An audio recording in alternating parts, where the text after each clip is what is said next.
Muito boa tarde. É com sentimento particular que volto à minha terra, uma vez que sou almadense de gema. Este ano vou fazer 80, não? Que já, como é que eu dizer, já virei muitos frangos. Meus queridos amigos, quero agradecer o convite que me fizeram, pois é com enorme prazer que venho partilhar convosco a alegria de ter vivido o 25 de Abril. Obrigado, Sr. Presidente. Obrigado, Sr. Presidente da Assembleia, Freguesia, Sr. Presidente da União das Freguesias de Laranjeiro e Feijó. Saúdo e abraço todos os presentes eleitos,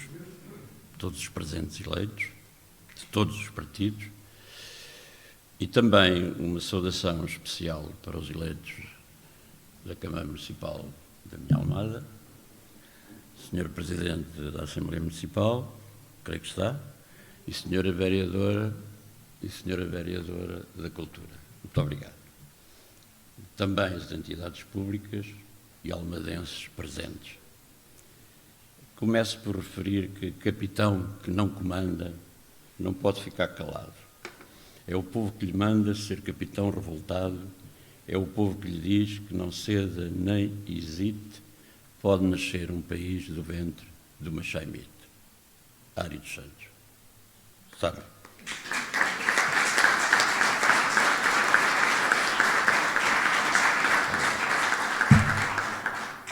Foi-me dado relativamente pouco tempo, mas o que me leva a fazer um resumo, apesar de certamente não ser tão breve como eu desejaria, porque é bastante difícil falar sobre o nosso 25 de Abril, da nossa alvorada libertadora, em pouco tempo.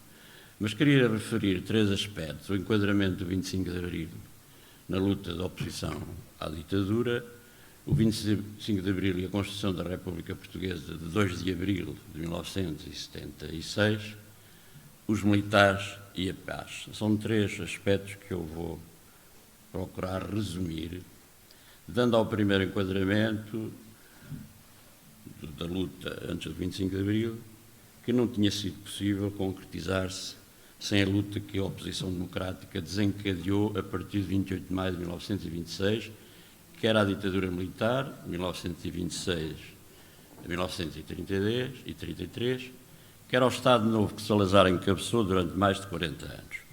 Muitos democratas, o povo anónimo, intelectuais e militares participaram na luta e sofreram implacável perseguição da PIDE, pagando com a liberdade e até mesmo com a vida a ousadia de afrontarem o regime. Para fugirem à repressão e perseguições da PIDE, a oposição da PIDE, que depois se chamou, houve várias alcunhas, não é? PIDE também foi alcunhada de DGS, Direção-Geral, portanto, PIDE, para quem é muito novo não sabe, é a Polícia Internacional de Defesa do Estado. Direção-Geral de Segurança foi a alcunha que o Presidente do Conselho, não era Primeiro-Ministro, era Presidente do Conselho, lhe deu. Assim como deu a alcunha, eu falarei mais à frente, alcunhou as colónias de províncias ultramarinas para sermos aceitos nas Nações Unidas. Mas se eu começo a divagar, estou aqui mesmo 1 hora e não queria amassar-vos tanto. Para fugirem à repressão e perseguições da PIDE, a oposição tinha dois caminhos, ou a clandestinidade ou o exílio. O movimento de contestação à ditadura pela oposição pode ser dividido em 3 fases com características diferentes. A primeira fase, de 1933 a 1943, a segunda fase, de 1943 até 1960, e a terceira fase, depois de 1960 até 1974. As principais tentativas de derrubo da ditadura e do Estado Novo, nas 3 fases que apontei e que antecederam o 25 de Abril, infelizmente, sem atingir os seus objetivos principais, ainda foram bastantes. Em 1927, 28 e 31, os republicanos democráticos organizaram e comandaram revoltas no Porto, Distrito, Setúbal, Açores, Madeira e Guiné. Não vou dizer cada uma, porque demorava muito tempo. Em 1934, a revolta dos operários da Marinha Grande, organizada pelo Partido Comunista Português, mas mais significativas aconteceram em 1935, tentativa de revolta no navio Bartolomeu Dias e no destacamento militar do quartel da Penha de França, liderada pelos nacionais sindicalistas Rolão Preto e Alberto Monsaraz. Em 1938, o grupo de anarcossindicalistas tentou assassinar Salazar. Quando ele se dirigia para a missa, Salazar escapou ileso.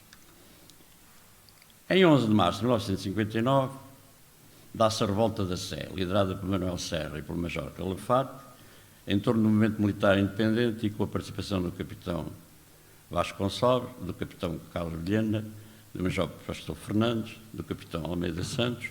Os conjurados foram julgados, presos e repartidos por Caxias, Aljube, Trafaria e Elvas. O capitão Almeida Santos evadiu-se de Elvas, tendo sido mais tarde assassinado pela PIDE, muito obrigado, que inspirou Cardoso Pires, como alguns saberão, no seu romance A Balada da Praia dos Cães. Em 22 de janeiro de 61, o assalto ao Paquete de Santa Maria, com o nome de código Operação Dulcineia, levado a cabo pelo diretor revolucionário liderado da Libertação, DRIL, e comandado pelo capitão Henrique Calvão, amigo e aliado de Humberto Talgado. Foi um comício contra Salazar à escala planetária. Foi um ato. Enganei-me, não queria dizer comício. Foi um ato. Em 31 de dezembro de 1961, um ato de grande relevância planetária. Não? Em 31 de dezembro de 61, dá-se uma revolta militar e civil no quartel de Beja, comandada pelo capitão e saudoso Varela Gomes e por Manuel Serra como líder civil.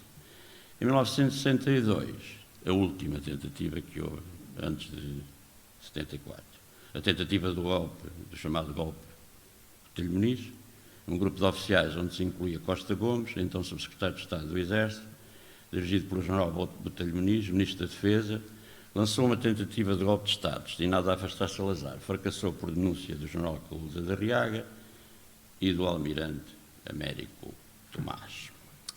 Foi a última antes de 25 de abril de 74, como já referi. Em fevereiro de 62, Salazar proibiu uma vez mais a comemoração do Dia do Estudante. Em 24 de março, uma concentração de estudantes na cidade universitária de Lisboa foi violentamente reprimida pela polícia de choque. Os estudantes avançaram com inúmeras ações de protesto, nomeadamente contra a violência da polícia, tendo as academias de Lisboa e Coimbra decretado conjuntamente o luto académico. Assim rebenta a crise académica de 1962. Esta crise assinalou o despertar para a atividade política de uma geração que nos anos seguintes mostraria ser um dos setores mais vivos da resistência ao Estado Novo. Com o início da Guerra Colonial, em 1961, aumentou a contestação ao regime, a oposição engrossou as suas fileiras, o descontentamento do povo que chorava os seus mortos, os seus mutilados e traumatizados pela Guerra Colonial, as tramóias engendradas pelo sistema, o isolamento internacional, o atraso económico, social e político relativo aos demais países da Europa e do mundo. A nossa juventude, e já não é só a juventude, todas as pessoas até aos 60 anos, infelizmente, não viveram, eu vivi, e muitos que estão aqui próximos da minha idade, a angústia dos pais quando tinham filhos com 15, 16, 17 anos, sem saberem se aos 20, 21, 22 iam para a guerra morrer, ou se tinham de emigrar e exilar-se. É uma angústia que ficou sempre na nossa cabeça. Nossa de todos, militares e civis, e até membros da religião católica, que era a nossa religião, e que ainda perdura. Todavia, o Estado Novo contava com apoios em vários setores da sociedade, das Forças Armadas e, sobretudo, de 8 famílias. Com o condicionamento industrial, o país vivia com 8 famílias. As colónias não eram desenvolvidas, e aí muito porque o Reino Unido tinha a sua indústria já avançada, os franceses e os holandeses também, e nós apenas com as colónias fizemos de intermediário. Fomos transportadores mal pagos, o rei enriquecia os seus amigos também, isto desde 1500, e o Reino Unido, o nosso velho aliado, foi tudo menos nosso amigo, como sabeis. E, de certa maneira, nos colonizaram. Falarei depois, se for caso disso. Lancemos mais alguns eventos relevantes. Em 67 foi criado o movimento associativo da Armada, que integrava vários grupos de trabalho, cujo objetivo era consciencializar os militares da Marinha de Guerra para a luta pela democracia. Em 3 de agosto de 1968, Salazar cai da cadeira no Forte de Santo António, Estoril,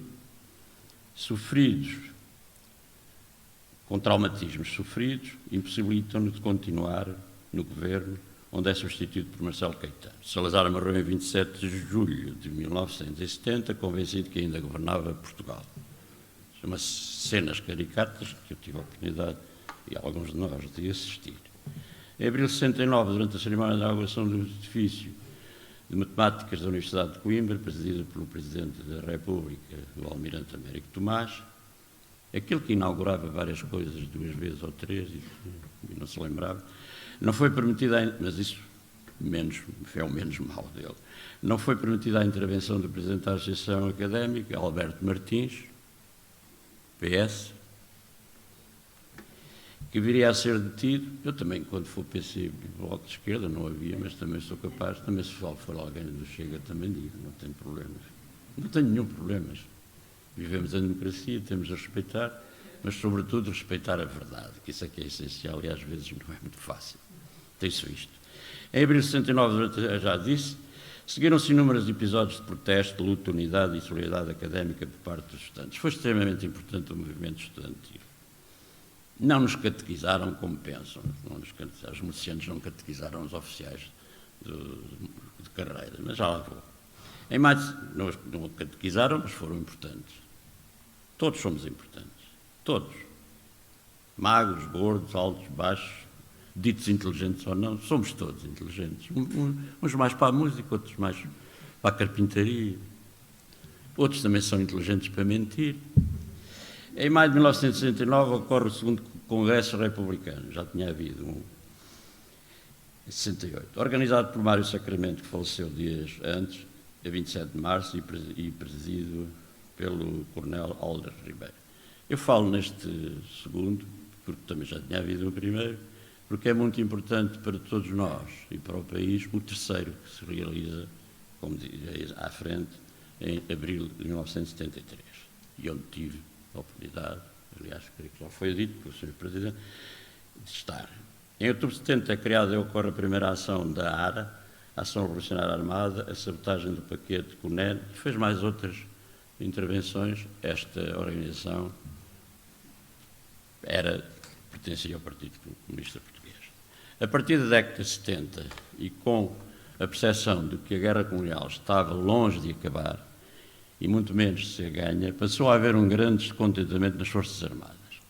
A crescente politização dos militares e a recusa do governo em aceitar uma solução política para a guerra colonial levou a que os oficiais se apercebessem que o fim da guerra passava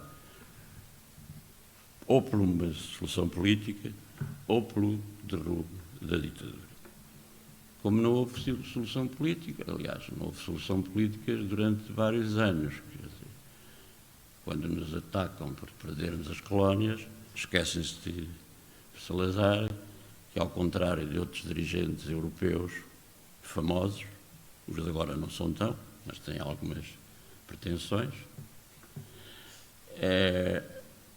que ele podia ter evitado isso porque os outros países, logo quando as Nações Unidas, instituídas depois do fim da guerra, de 1945, 1946,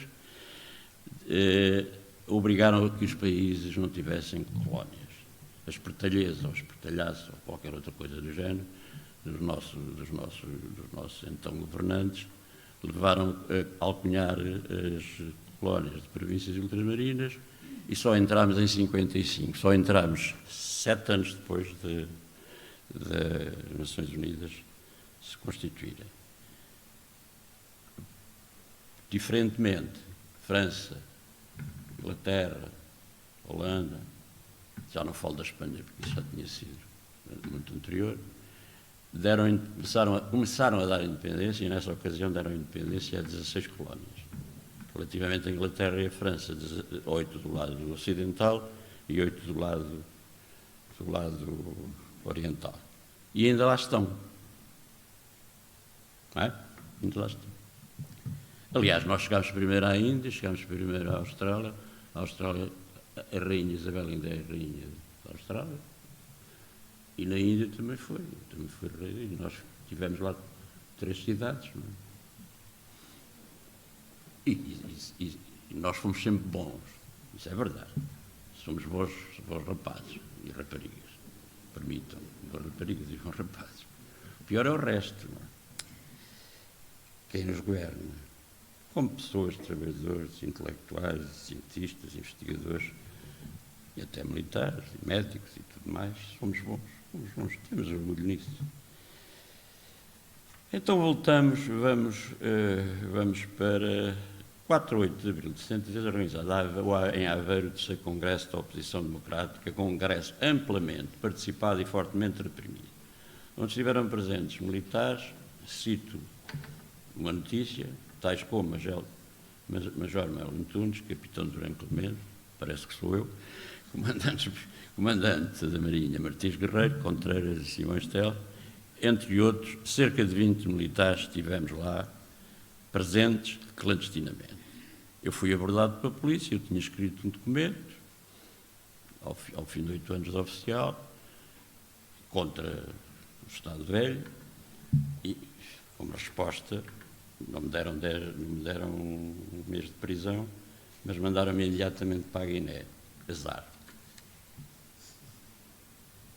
Não preciso explicar, está a perceber.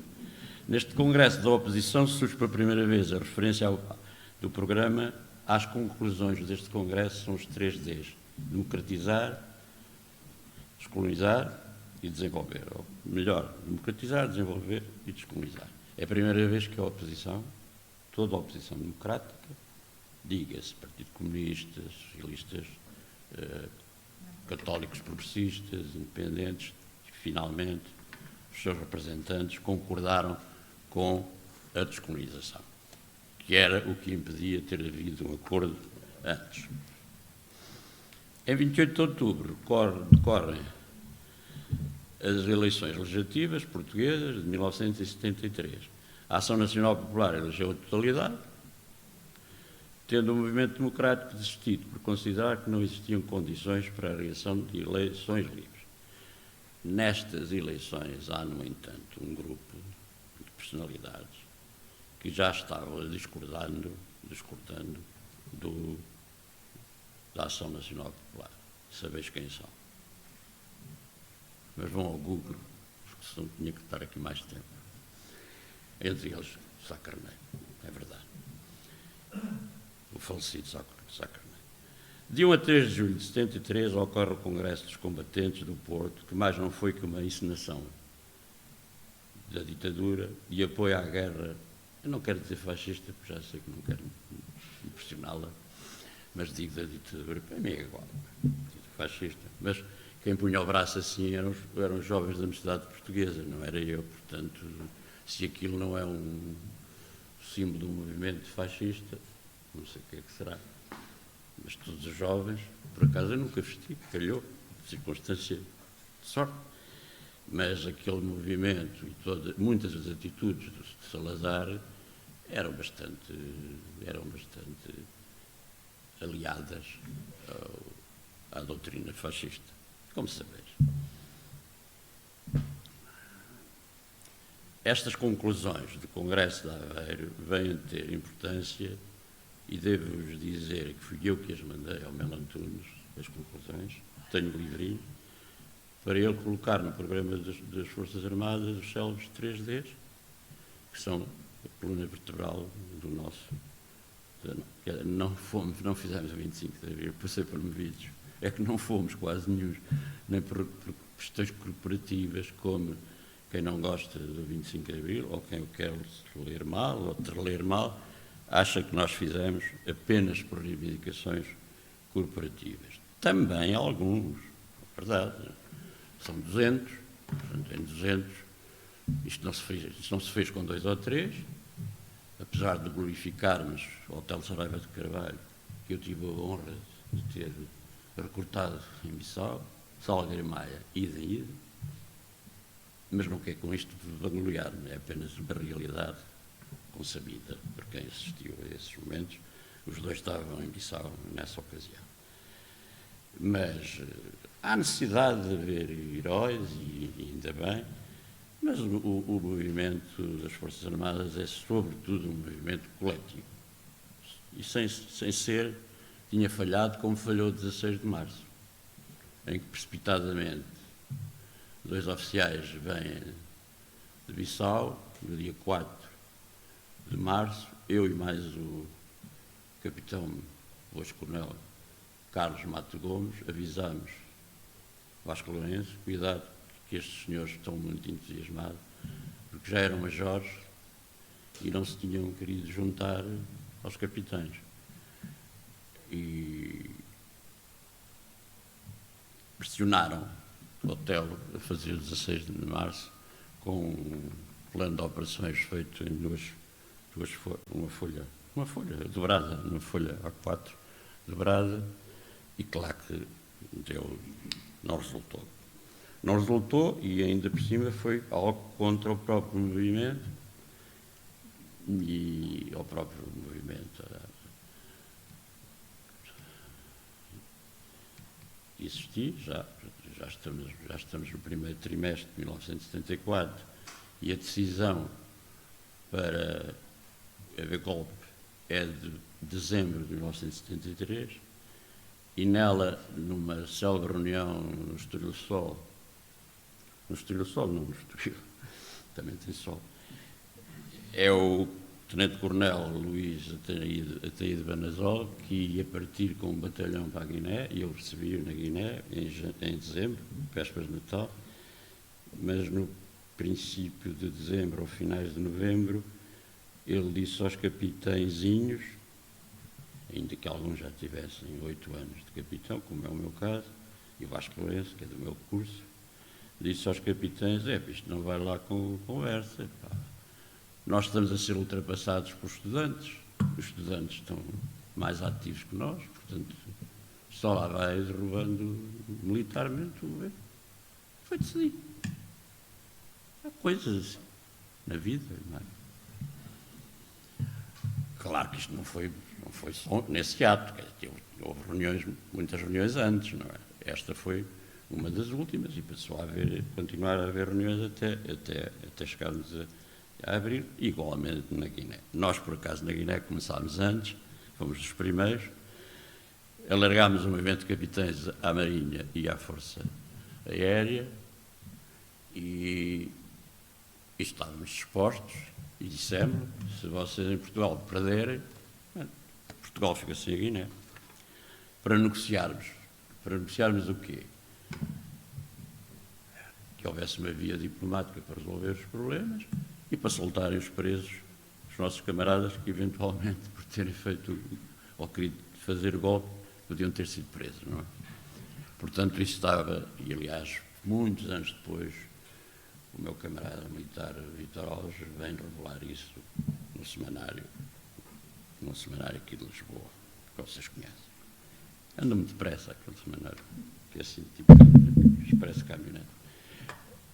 Bom, continuando. Só faltam 3 páginas.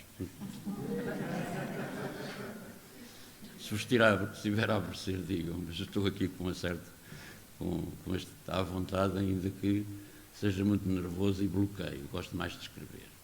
Mas, enfim, acho que não estou bloqueado, estou na minha terra. Eu nasci no Pragal, uma quinta da minha tia avó galega, entre Pragal e Monte da Caparica. Casquilho. Sou presidente da Assembleia Municipal, conhece. Eu também. Muito obrigado. Muito obrigado. Ora bem, de 1 a 3 de julho, já disse que ocorreu o Congresso de Combatentes, foi um congresso de milicianos e era, de facto, uma manobra feita pelo regime, contra a qual tivemos 400 militares de guarda, 400. 25 de abril fomos 200, mas contra este congresso tivemos 400. Isto é uma brincadeira. Pá. Em 13 de julho de 73 é publicado o decreto 353-73, que integrava na carreira milicianos, com desempenho positivo na guerra. E o que é o desempenho positivo numa guerra destas? Nós éramos obrigados a lutar. Como éramos obrigados a lutar, éramos obrigados a defender-nos. Como éramos obrigados a defender-nos, éramos obrigados a defender as populações. Portanto, tinha que haver alguma competência. Bom, agora, claro que não confundir, como já se confundiu isso, e até a própria Assembleia da República, peço desculpa, e até elogiou e fez um voto de louvor a um criminoso de guerra. Também não vou dizer quem é, porque ele já não está cá. Este decreto deu-nos um pretexto, nomeadamente na Guiné. Nós a seguir fizemos uma carta, uma chamada Carta de Amor a 5 entidades. Chamada Carta de Amor a 5 entidades. A 5 entidades. Primeiro, Presidente do Conselho, Marcelo Caetano, Ministro da Defesa, Ministro da Educação, Secretário de Estado do Exército, da Marinha, da Força Aérea. O problema não é o que se dizia. Eu sou um dos coautores desse documento, somos 4. Capitão Matos Gomes, Capitão Coimbra e Capitão Almeida, em casa dele. E foi aprovada por a reunião de 40 capitães. E também foi aprovada a primeira comissão, de que eu tive o prazer de ser eleito, porque já me conheciam, da Academia Militar de 61, portanto já me conheciam 13 anos antes. O problema nesse ato era ser uma manifestação coletiva. Ninguém podia manifestar-se coletivamente. Era uma das questões do regime. Portanto, o nosso ato foi um ato considerado de indisciplina militar, logo com efeitos políticos. A todos foi dado uma minuta de requerimento para o caso de alguém ser condenado, ser castigado, todos deixávamos de trabalhar. Fazíamos greve, que também não era permitido às Forças Armadas. Pronto, esse documento teve bastante impacto, porque o próprio Marcelo Caetano, num livro que faz, os seus depoimentos, depois de partir para o Brasil e faleceu, diz que quando recebia os documentos oficiais há 50, são 50 capitães, não são todos capitães, porque há 4 tenentes. Mas onde está Salgueiro Maia, onde está o hotel, onde está o Carlos Matos Gomes, onde está o Elias, onde estou eu, etc. Portanto, são 50 capitães que em agosto assinaram esse documento. O que dá possibilidade, ou pelo menos dá descanso a quem já se tinha também começado a organizar em Lisboa, porque quem faz comissões, fazia comissões no ultramar, acabava as comissões, vinha para Lisboa, outros era ao contrário, estavam cá a conspirar, como era o meu caso, que já tinha conspirado cá, fui para a Guiné, pronto, e as coisas foram-se desenrolando nessa perspectiva. Isto dá origem à célebre reunião de 136 oficiais, quase todos capitães, mas também alguns tenentes e até alferes, em Alcáçovas, em Évora, em 9 de setembro de 1973, que é considerada uma data ícone do 25 da Revolução. Em agosto de 73, em reunião na Guiné, meia centena de oficiais, eu já referi isso, mas é o que está aqui escrito, que eu escrevi aqui, contestam o decreto-lei e aprovam um documento de objeção coletiva que assinam e enviam às mais altas patentes governamentais e militares. Este é o primeiro afrontamento dos militares ao poder. É eleita a primeira comissão de capitães. Sou eu, Matos Gomes, o então promovido a major de Coimbra, e um senhor capitão Caetano, que deu lugar ao capitão Sousa Pinto, que era o comandante da Polícia Militar de Bissau. Eu era segundo comandante do batalhão de intendência e o Matos Gomes era comando e tinha sido forçado a lutar e a defender os seus e a defender as populações. Em 9 de setembro de 73, na reunião de Alcáçovas, 136 oficiais do Exército contestam o decreto-lei e solidarizam-se com os 51 oficiais da Guiné. Seguem-se reuniões idênticas tomadas de posição pelos oficiais em Angola e Moçambique. Estou quase no fim. Estava criado assim um movimento de capitães. Agora, escrevi aqui, evidenciar a democratização na Academia Militar e Escola Naval, referir Maria Carrilho, socióloga recentemente falecida. Por que é que eu ponho aqui? Porque isto é muito importante. A partir de uma reforma feita por Costa Gomes e até por o ministro Almeida Fernandes em 59, e com a aproximar-se da guerra, os cadetes da Academia. Está a dizer que não? Não, desculpe, eu estou cansada de ouvir falar na mulher que eu sofri tanto. Há 52 anos, fiquei com uma filha com 2 meses. E o meu marido, ele morreu. Eu sempre das Forças Armadas. Eu estou cheia de dinheiro. Pronto, mas é difícil não falar. Estou a falar dos antecedentes. Oh, por amor de Deus, eu só... Não, eu pensei que fosse relativamente ao que estava a dizer e comum consigo, estou solidário com o seu sofrimento. Permita-me dizer. Enquanto para a Academia Militar e para a Escola Naval, etc., só iam 70, 80 cadetes, filhos de generais, de oficiais e de ricos, diga-se assim, a partir da guerra passaram a filhos do povo. Passaram em 400. Foi quantos eu tive no meu ano em 61. E em 60 também, e em 62, e 63, e 64, porque éramos necessários à guerra. Nós temos um problema demográfico. Quando se acusa que os ingleses não permitiram o nosso célebre mapa cor-de-rosa, nós não tínhamos gente para Angola e Moçambique, quanto mais para o mapa cor-de-rosa. Sabem, nós chegámos a ter 80 mil, numa altura em que nós tínhamos 80 mil portugueses que lutaram e sofreram com o 25 de Abril, chamados retornados, a África do Sul tinha 3 milhões de ingleses e holandeses. Nós tivemos sempre um problema demográfico. Tivemos e temos, e continuamos a ter. Mas nós nunca, até nesse aspecto, tivemos a dificuldade de fazer um colonialismo como outros países que tinham mais gente.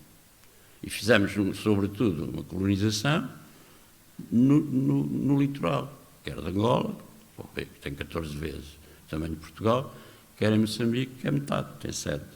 Portanto, isto é extremamente importante. Mas está muito na essência dos capitães de Abril esta alteração na entrada para cadete da Academia Militar, a partir de 60. Em que, como vos disse, deixaram de ser 80 meninos bem, passo o termo, não eram todos meninos bem, mas é, enfim, de forma um pouco baixa até de referir. Portanto, mas passámos a ser filhos do Minho, de Trás-os-Montes, até ao Algarve, filhos de gente de Angola, de Moçambique, de Guiné, Cabo Verde, Timor, etc. E portanto, isto é a chamada democratização. E relativamente a isto, há um livro muito bom, que é o estudo da Sociologia das Forças Armadas, escrito pela socióloga doutora Maria Carrilho, que eu conheci, minha amiga, que infelizmente morreu no mês passado, com 79 anos. E era das pessoas que mais sabia da problemática, sobretudo sociológica, das Forças Armadas, e que escreveu, ela estudou em Itália, e que escreveu um livro também extremamente importante, que é a Sociologia da Negritude. As 3 razões que nos levam depois, há 3 razões que diz Pesará Correia, digo eu, diz Matos Gomes, há 3 razões que são os anos 60, Make Love Not War, maio de 68, que é um ano assombroso em que acontece tudo de bom e mau. Não vale a pena fazer-vos perder tempo, com certeza sabem. E depois, esse é o primeiro, portanto, os anos 60, o Vietnã, as guerras no mundo, etc., etc., foram-nos também ensinando. Depois, nós na academia e na escola naval tínhamos uma cadeira terrível, que era a ação psicológica. Nós estudávamos a ação psicológica contra a guerra subversiva, em que íamos para lá, para a África, exato, explicar aos africanos que estávamos por bem, que eles tinham que ser nossos amigos. Depois eu disse, vocês estão a brincar connosco. Quando começámos a falar com eles, graças a esta cadeira, mal sabíamos que isto tinha um efeito bumerangue, não é? Um efeito tira assim bem para cá, em que nós passámos a ser confrontados com aquilo que eles contradizem. Não tem feito nada, na Guiné era da CUF. Depois sabem como é que isto era comandado e mandado. Há pouco não acabei pelas 8 famílias que estavam pegadas ao condicionamento industrial, portanto as colónias não evoluíam e Portugal andava pouco. Não é? Estava com os Champalimous, os Alfredo da Silva, os Espíritos Santos, por aí fora. Não preciso. Eu tenho isso escrito. Se quiserem vão ao meu Facebook, peço desculpa pela publicidade, mas não é publicidade minha, já não vou estar cá há muito tempo. Mas queria dizer isto. E depois, porque capitães? Portanto, são as 3 razões. O movimento internacional dos anos 60, 70, a célebre ação psicológica, e porque capitães? É porque os capitãezinhos é que estavam na quadrícula. Os capitãezinhos do quadro e milicianos é que estávamos no mato. Claro que também havia capitães nas secretarias e evidentemente, mas isso tinha que acontecer, é uma questão de estrutura e de organização. Mas a maioria estava no mato e conhecia as dificuldades do mato. E no mato era-se chefe militar da companhia, era-se professor, era-se médico, até era-se sacristão, era-se o que tinha que ser. E quem viveu essas coisas sabe. Portanto, isso consciencializou-nos. Também ao fim de 3 comissões, as comissões entre 61, quando começou a guerra, e 74, eram 2 anos lá, um cá, 2 anos lá, um cá, 2 anos lá, um cá. Portanto, quase todos os capitães fizeram 3 e alguns 4 comissões. Portanto, sentimos todos que assim não ia lá. As reuniões conspirativas seguem-se a um ritmo diabólico até no final de 1973, como já expliquei, e assim aparece o movimento das Forças Armadas. Este movimento tem especial desenvolvimento ainda no 3º trimestre, na Guiné-Bissau, já com os 3 ramos, Exército, Marinha e Força Aérea, juntos até abril de 74, onde também tomámos o poder. No continente, a 7 de fevereiro, dá-se o primeiro encontro entre o Exército e a Marinha, Major Mel Antunes, com o comandante Martins Guerreiro e Contreiras, onde se criou um grupo de trabalho para definir a estrutura e elaborar o programa do MFA. Um primeiro esboço viria a ser apresentado no início de março. Em 22 de fevereiro, o ex-governador da Guiné-Bissau, General António Spínola, publicou o livro Portugal e o Futuro, onde advoga uma solução política e não militar como sendo a única saída para a guerra colonial. Como resposta, sobretudo na primeira parte do livro, que a primeira parte do livro é bastante positiva e é uma crítica ao regime. A segunda parte é a sua posição pessoal de um Portugal federativo. Mas não é um Portugal federativo como é os Estados Unidos, ou a Rússia, ou lá, o que é que seja. Era um Portugal federativo com quilómetros e quilómetros de oceano por meio, não é? Estão a ver? E depois de uma guerra que já tinha 13 anos, não é? É que aquilo que podia ter acontecido antes da guerra foi extremamente, verificou-se extremamente difícil de ser feito depois de estarmos em luta com mortes de um lado e mortes do outro em 13 anos de guerra. Quer dizer, 20 anos antes, ou 10 anos antes de 61, portanto, dos anos 50, teria sido possível, como houve quem quisesse fazer, o general Deslandes em Angola, e Costa Gomes, o próprio Spínola, embora com outras ideias, o almirante Bagulho também, enfim. Em 5 de março, na reunião de Cascais, é aprovado o documento elaborado por Mel Antunes, o movimento das Forças Armadas em Nação, que foi distribuído. A 14 de março, o governo demite os generais Costa Gomes e Spínola. Há uma reunião, chamada reunião da Brigada do Reumático, como ficou conhecida. Em 16 de março, já contei, houve o golpe falhado. Mas este golpe foi importante, sabe? É que o governo convenceu-se que já não havia qualquer hipótese de haver. Eles agora foram presos, uns quantos, não é? Da Trafaria. Agora já não vai haver. Então andámos a treinar para o 1º de maio. Os exercícios que fizemos, os treinos que tivemos, foi dito a quem foi curioso, que era um treino para o 1º de maio e não foi um treino para o 25 de abril. Os militares saíram em vários pontos do país, ou saíram 5.000 militares, não foi só em Lisboa, nem no Porto, foi nas fronteiras, foi em pontos estratégicos. Salgueiro Maia vinha ocupar o Ministério do Exército e quando chegou lá já não estava lá ninguém porque eles tinham fugido, fizeram um buraco na parede e fugiram pelo lado da Marinha. Simplesmente houve alguém que não cumpriu o seu plano, eu não vou dizer quem, já não está cá, mas é uma figura muito engraçada, que eu aturei em Nampula. Fez um assalto a um restaurante onde iam militares, ele vinha do mato bêbado e fez um assalto ao restaurante chamado Bagdá, em Nampula, e eu falei ao general Calusa para não o castigar. Bem arrependido estou.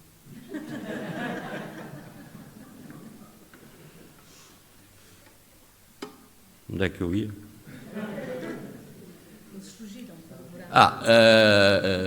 A ação tem um plano e, evidentemente, que tínhamos que ocupar determinados pontos estratégicos, não é? Nomeadamente o aeroporto, as bases navais, as zonas, as passagens na fronteira, a Rareta, etc. Portanto, isso tudo correu lindamente. Ali no Terreiro do Paço, porque esse senhor falhou, que tinha que ocupar Lanceiros 2 e Cavalaria 7, veio aquele brigadeiro com os carros de combate, não é? Quis obrigar um Furriel a matar o Salgueiro Maia com um tiro, mas ele não matava só o Salgueiro Maia, matava mais 100 pessoas que vinham do barco, que não era no Castro, era no Castro os barcos com carros, não era com passageiros, eram os pequeninos, não é? Os cacilheiros. Não é? E passavam todos do Terreiro do Paço, a caminho da Rua Augusta, da Rua do Ouro ou da Rua da Prata, não é? E via-se que se o Furriel tivesse disparado, tinha morto 100 pessoas, à vontade, ou mais. Porque aquilo tem um alcance bastante grande. O Furriel não disparou e depois ele obrigou o AOFES, que se chama Souto Maior, e que o ano passado também foi agraciado com a ordem, aliás foram os dois, com a ordem da liberdade, disse que não disparava. O primeiro saiu, levou 2 bofetadas. O segundo não levou bofetadas e ainda esteve quase a dar um tiro no brigadeiro, não é? Que ameaçou o Salgueiro Maia, depois fugiu. O Salgueiro Maia foi para o Rocio, encontrou ainda forças dele e disse: venham comigo. E foram com eles para o Carmo.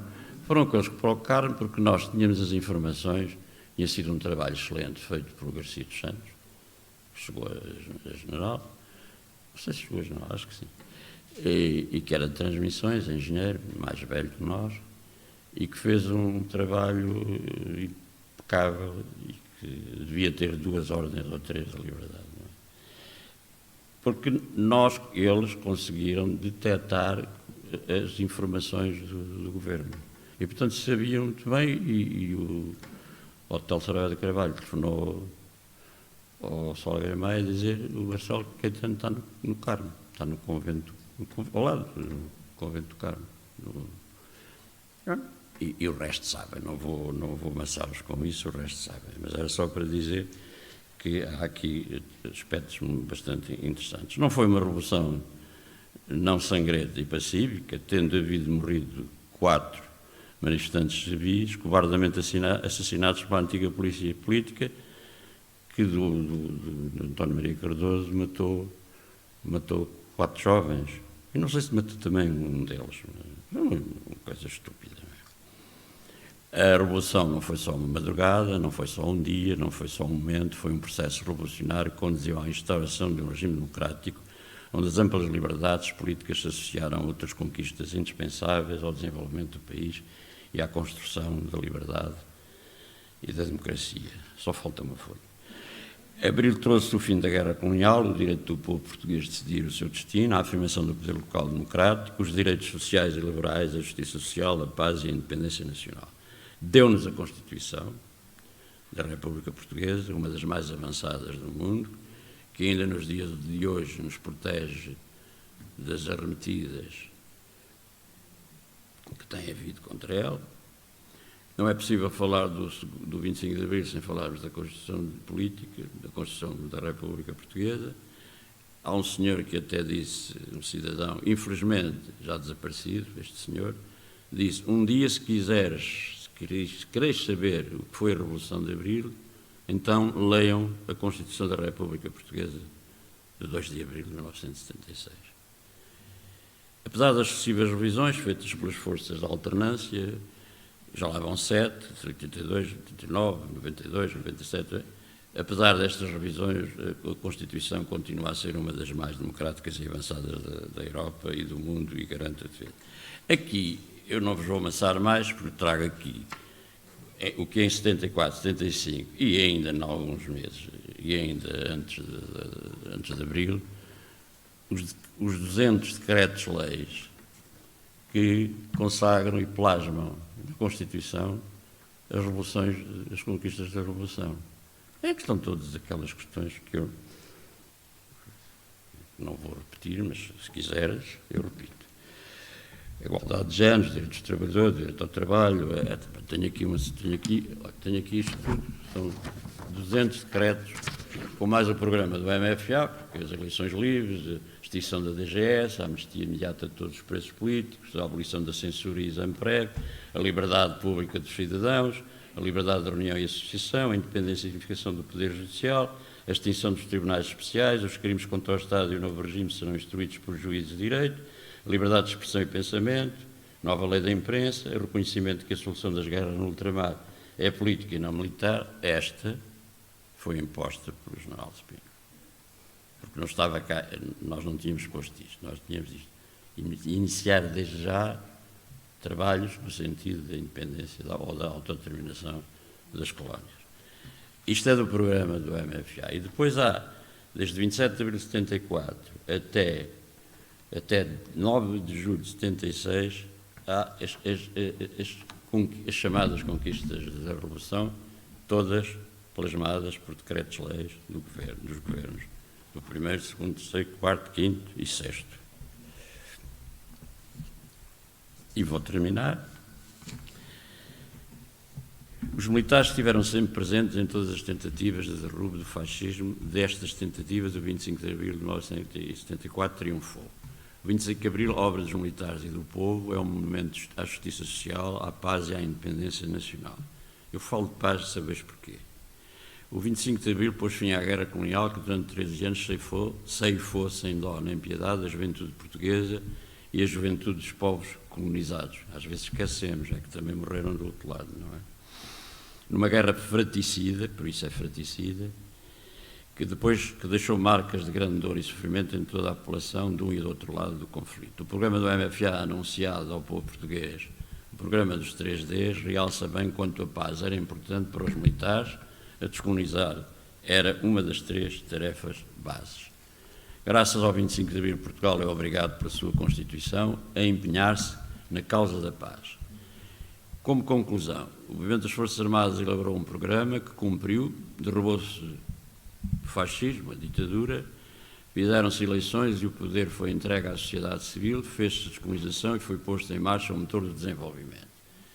Nós pedimos às populações para não saírem. O que faz do golpe militar uma revolução é que as pessoas saíram.